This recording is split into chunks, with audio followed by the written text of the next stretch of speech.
Oke, assalamualaikum warahmatullahi wabarakatuh. Masih tetap di channel kita ya, di Porang Asahan. Oke, hari ini kita ingin membahas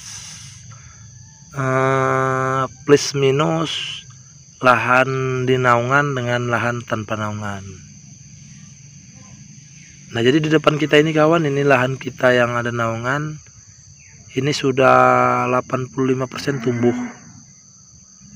Sudah 85% tumbuh, sudah ada yang mekar daun bahkan. Sedangkan untuk yang lahan kita di sini yang lebih sedikit terbuka, ini belum ada nampak yang nongol.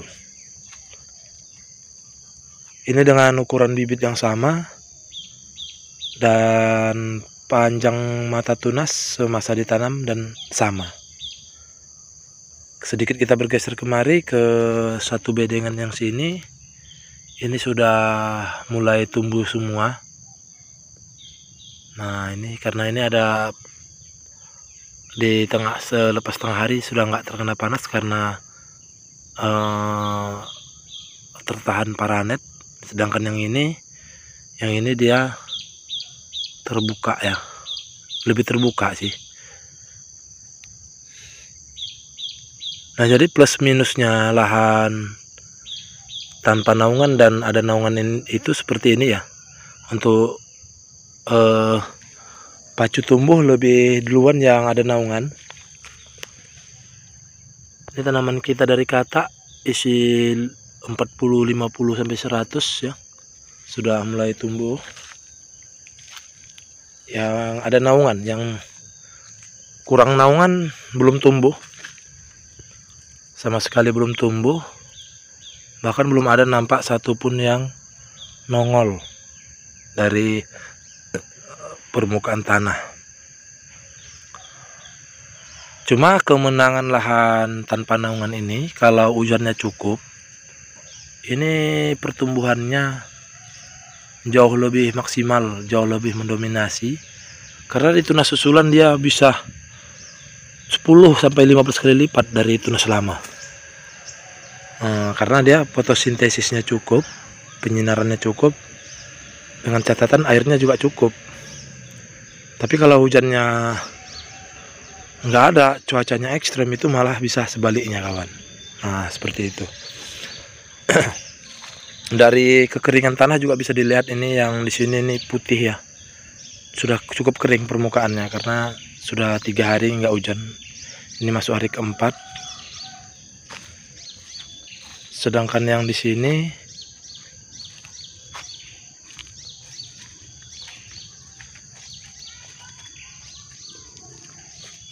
yang di sini agak lembab, masih agak lembab. Ini kelihatan sudah mulai nongol.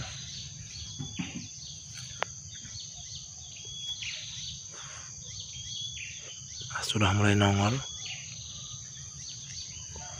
Nah, untuk yang kemari malah lebih, sudah banyak lagi, lebih banyak lagi nih, sudah nongol semua. Nah, ini tanaman kita dari katak. Kelihatan ya.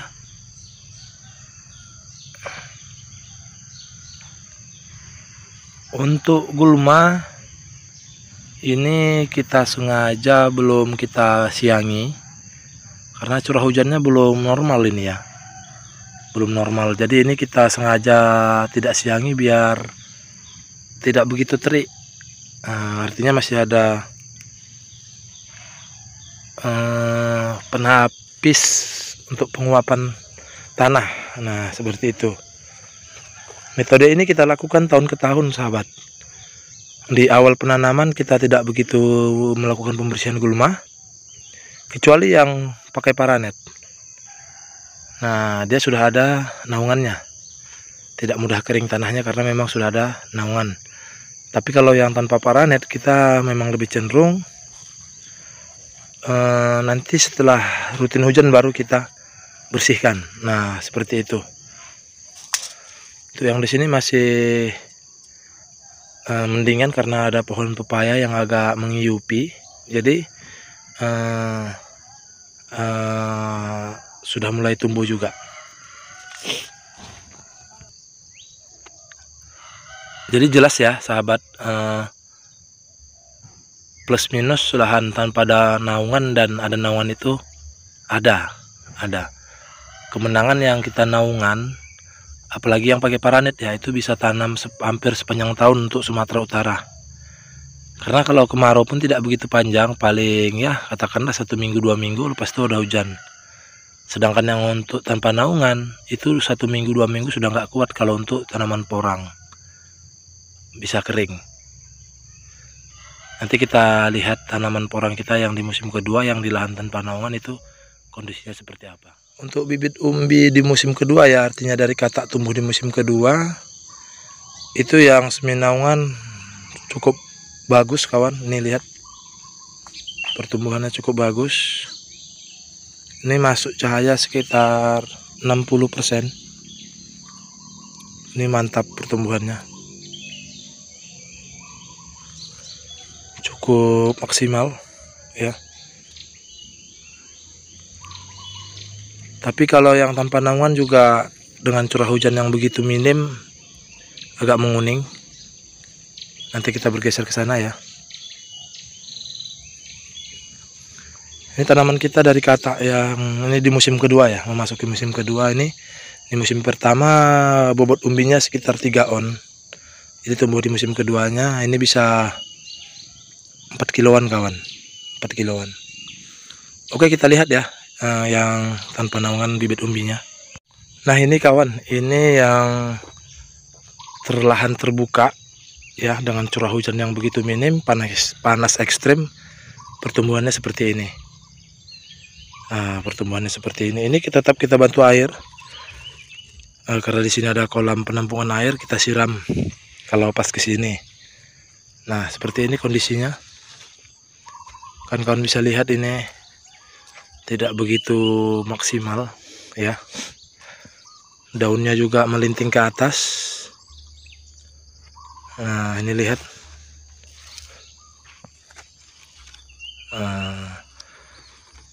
Jadi seperti itu ya plus minusnya ya. Kalau untuk hasil umbi yang penting jangan sampai mati, ini tetap bagus, tetap besar. Tapi untuk hasil katak kita kalah. Kenapa? Karena kataknya tidak bisa begitu maksimal, baik dari bentuk dan jumlah. Nah seperti itu. Ini lihat daunnya melinting. Ini dari bibit umbi 1 kiloan. Tapi kalau lihat pertumbuhan batang ini hampir sama dengan bibit umbi yang tadi, yang sebelumnya itu hanya bibit umbi 3 ons. Nah jadi seperti itu ya kawan. Ini lahan kita sudah mulai tumbuh semua bibit umbinya yang di musim kedua.